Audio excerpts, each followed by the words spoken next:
Oi, gente, tudo bem com vocês? Hoje vamos explicar alguns processos metabólicos que são muito importantes para manter a homeostase do nosso corpo, sendo eles a lipólise, a beta-oxidação de ácidos graxos, a proteólise e o ciclo glicose-alanina. Para começar, eu vou falar da lipólise. De forma simples, a lipólise é o processo em que o organismo acessa a gordura armazenada no nosso tecido adiposo e a transforma em energia quando precisamos, como quando estamos em jejum, fazendo exercícios físicos ou em alguma situação de estresse. Agora, a minha colega vai detalhar como esse processo acontece dentro do adipócito, mostrando os hormônios, as enzimas envolvidas e o que é gerado no final dessa quebra de gordura. A lipólise é um processo catabólico em que triglicerídeos armazenados no tecido adiposo são quebrados em ácido graxo livre e glicerol, sendo utilizados como fonte de energia em caso de jejum, exercício ou estresse, ocorrendo no adipócito do tecido adiposo branco. A lipólise, ela ocorre através de um estímulo, como por exemplo, ao fazer exercício físico, em que hormônios são liberados como o cortisol, o GH e catecolaminas, que é a adrenalina e noradrenalina, e vão para o sangue. Esses hormônios vão para o sangue e no sangue eles podem ir para as células musculares ou célula adiposa. No caso da lipólise, esses hormônios vão para a célula adiposa, ocorrendo a ativação de enzimas lipolíticas, as quais na célula adiposa vão quebrar o triglicerídeo. A TGL vai quebrar o primeiro ácido graxo. A LSH vai quebrar a segunda ligação do ácido graxo. E a LMG vai quebrar a ligação entre o ácido graxo e o glicerol, formando 3 ácidos graxos livres e um glicerol, que vão para o sangue. O ácido graxo, ele se liga à albumina e ele vai entrar na via aeróbica do ciclo de Krebs e se transforma em energia. E o glicerol livre, ele entra no músculo e vai para a via glicolítica. Então, para finalizar, podemos observar que o processo da lipólise é fundamental principalmente para quem busca emagrecer, porque é ela que libera a gordura estocada para ser usada como energia. Mas é importante lembrar que isso só acontece de verdade quando a pessoa entra em déficit calórico, ou seja, quando ela gasta mais energia do que ela consome, do que ela come. Porque é esse balanço negativo que faz com que o corpo realmente utilize a gordura estocada. Como vimos anteriormente, os produtos dessa quebra de gordura são os ácidos graxos livres e o glicerol. E é justamente a partir dos ácidos graxos que acontece um próximo processo que será explicado, a beta-oxidação, onde os ácidos graxos vão ser transformados em energia dentro da célula. Oi, gente, tudo bem? Hoje eu vou explicar sobre a beta-oxidação dos ácidos graxos, um processo fundamental para o nosso metabolismo energético. A beta-oxidação é um processo metabólico que ocorre dentro da mitocôndria, responsável por quebrar os ácidos graxos, que são aquelas gorduras armazenadas no nosso corpo, principalmente na forma de triglicerídeos no tecido adiposo. Esse processo acontece especialmente em situações de jejum, exercício físico ou alta demanda energética, onde o corpo precisa gerar energia de maneira eficiente e rápida. Nessas condições, hormônios como a epinefrina e o glucagon estimulam a lipólise, ou seja, a quebra da gordura, liberando os ácidos graxos livres para serem oxidados. A beta-oxidação é essencial porque fornece grande parte da energia para tecidos como o músculo esquelético, o músculo cardíaco e os rins, principalmente quando o glicogênio está escasso e o corpo não pode contar tanto com a glicose. Assim, ela atua como uma via alternativa de produção energética, extremamente eficiente e, o melhor, preserva o tecido muscular, evitando que ele seja degradado para formar energia. Durante a beta-oxidação, os ácidos graxos são convertidos em acetil-CoA, além de produzirem NAD e FAD, que são coenzimas responsáveis por gerar ainda mais ATP na cadeia respiratória. Agora, dependendo do tecido onde essa oxidação acontece, o destino do acetil-CoA pode ser diferente. Nos músculos, o acetil-CoA entra no ciclo de Krebs, gerando ATP, que vai abastecer a contração muscular. Já no fígado, especialmente durante o jejum prolongado, esse acetil-CoA é usado para formar corpos cetônicos. Em situação de jejum intenso ou desnutrição, o corpo produz tantos corpos cetônicos porque o ciclo de Krebs fica limitado. Os seus intermediários estão sendo usados na gliconeogênese. Então, o excesso de acetil-CoA precisa de outro destino, e esse excesso acaba se condensando para formar corpos cetônicos, que liberam coenzima A, que é essencial para manter o ciclo funcionando e evitar um bloqueio metabólico. Os corpos cetônicos, por sua vez, são moléculas solúveis em água que conseguem ser transportadas pelo sangue e servem como uma importante fonte de energia para o cérebro, principalmente quando a glicose está em baixa, como em longos períodos de jejum. Ou seja, a beta-oxidação não só gera energia de forma eficiente, como também é estrategicamente essencial para a sobrevivência em condições de estresse metabólico, jejum e exercício prolongado. Bom, pessoal, então foi isso. Oi, gente! Eu vou explicar um pouquinho para vocês sobre o processo bioquímico da beta-oxidação de ácidos graxos. E para isso a gente tem que voltar lá no princípio e pensar que quando o corpo precisa de energia, quando a gente está numa situação de jejum, exercício ou estresse, os triglicerídeos do tecido adiposo eles são quebrados por lipases e liberam ácidos graxos livres e glicerol. Esses ácidos graxos livres não conseguem circular sozinhos no sangue. Por isso, eles se ligam à albumina, que é uma proteína muito abundante no sangue e que vai funcionar como uma espécie de táxi, porque ela leva os ácidos graxos até os tecidos que precisam deles, né? No tecido, os ácidos graxos eles se destacam da albumina e entram na célula, onde eles vão ser oxidados para serem produzidos ATPs, que vai gerar energia para o corpo. O processo de beta-oxidação ele ocorre quando o ácido graxo se direciona até os músculos. Ao chegar na membrana externa da mitocôndria, do miócito, ele é transformado em acil-CoA graxo pela enzima acil-CoA sintetase. Esse processo vai consumir 2 ATPs para que ocorra a transferência do acil-CoA para o espaço intramembranoso da mitocôndria. Nesse espaço, o acil-CoA vai se ligar à carnitina, removendo o CoA por meio da enzima acil-carnitina palmitoil transferase, ou CPT1, formando o acil-carnitina graxo. Essa molécula ela vai ser transportada para dentro da membrana interna da mitocôndria. Lá, a enzima CPT2 vai remover a carnitina e adicionar um novo CoA, regenerando o acil-CoA graxo. A carnitina vai ser reciclada de volta para o espaço intermembranoso, né? Através da enzima carnitina acil-translocase, permitindo assim que outro ácido graxo inicie o ciclo novamente. Durante o ciclo de beta-oxidação, uma molécula de acil-CoA com 16 carbonos vai ser oxidada. Esse processo ele vai começar com a ação da enzima acil-CoA desidrogenase, que vai reduzir o FAD+ em FADH2 e vai formar o transenoil-CoA. Em seguida, esse transenoil-CoA ele vai ser hidratado, transformando-se em hidroxiacil-CoA.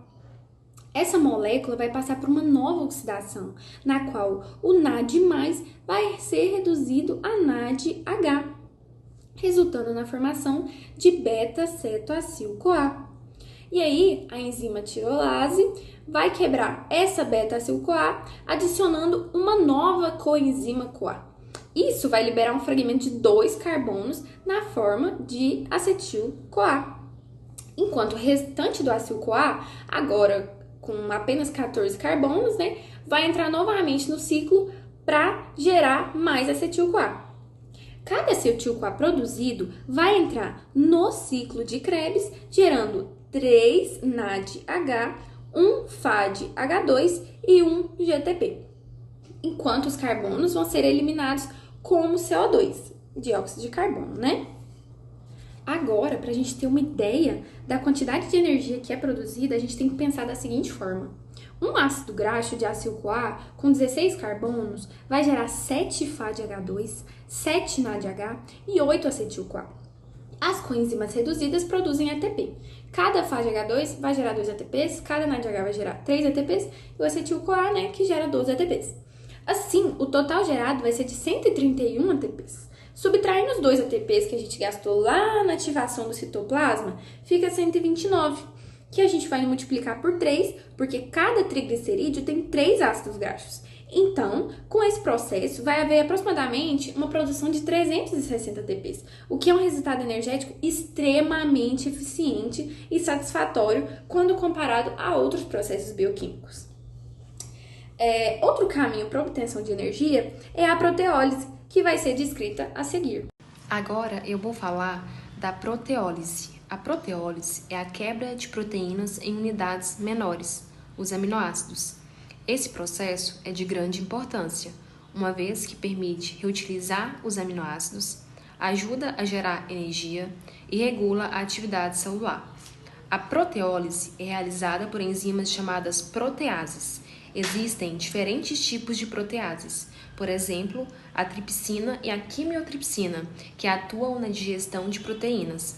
Elas são produzidas no pâncreas e atuam no intestino delgado. A pepsina é uma enzima que digere proteínas no estômago e a proteasoma é responsável por degradar proteínas danificadas. Eu vou falar agora sobre a desaminação e a transaminação. A desaminação é a remoção do grupo amino, NH2, que produz amônio cetoácido. A principal enzima da desaminação é a glutamato desidrogenase, que transforma o glutamato em alfa-cetoglutarato, liberando a amônia, que depois transforma em ureia. Já a transaminação é a transferência do grupo amino, NH2, e as enzimas que estão envolvidas é o aminotransferase e piruvato aminotransferase. Como eu falei, a transaminação é a transferência do grupo amino de um aminoácido para um cetoácido. Isso permite a formação de aminoácidos não essenciais e também prepara cetoácidos que podem ser usados no ciclo de Krebs. Vale salientar que a transaminação é a primeira reação do metabolismo de aminoácidos, seja para sintetizar aminoácidos novos ou seja para degradar novos aminoácidos. Então, gente, agora eu vou explicar sobre um dos processos de obtenção de energia por aminoácido, que seria no ciclo da glicose alanina. Nos tecidos que não são tecidos musculares, a gente vai ter a captação da amônia através da glutamina. Nesses tecidos, a gente vai ter a conversão do glutamato em glutamina a partir da glutamina sintase. A glutamina sintase vai adicionar amônia no glutamato e ele vai ser convertido em gama-glutamilfosfato. Logo em seguida, ela vai adicionar de novo amônia aqui no gama-glutamilfosfato e ele vai ser transformado em glutamina.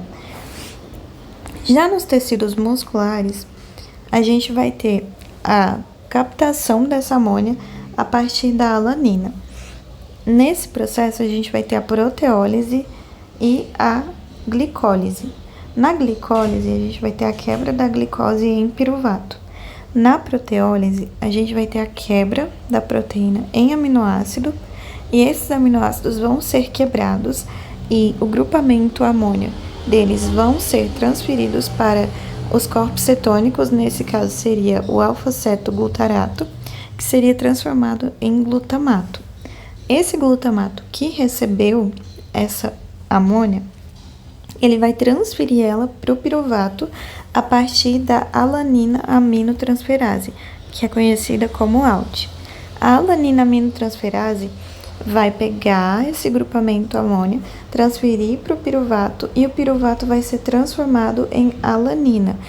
Quando esse glutamato transfere a amônia que ele tinha para o piruvato, ele vai voltar a se transformar num corpo cetônico, que seria o alfa-cetoglutarato. E essa alanina, ela vai sair do tecido muscular e vai ir para o fígado. Então, a gente vai explicar o processo dessa alanina no fígado. Pessoal, dando continuidade ao ciclo da glicose-alanina, você já se perguntou quais são as reservas energéticas do nosso corpo?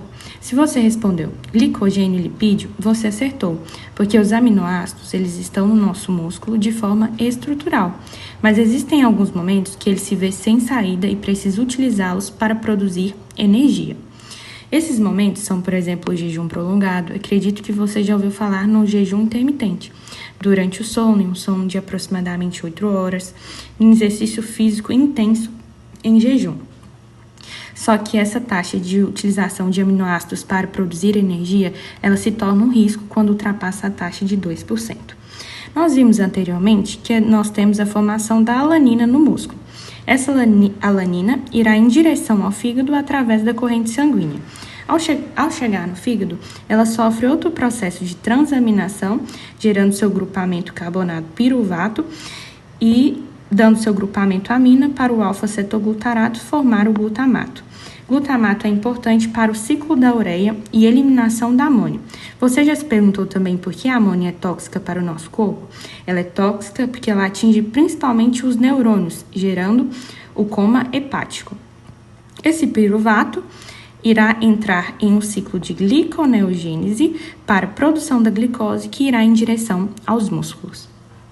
Mas o que é a gliconeogênese? A gliconeogênese é a utilização de moléculas não glicosídicas para a produção de glicose. Quando nós ingerimos algum tipo de alimento, esse alimento sustenta nossa glicemia até aproximadamente 4 horas. A partir disso, outros processos começam, dentre eles a gliconeogênese, que tem o seu pico de atuação nas primeiras 24 horas.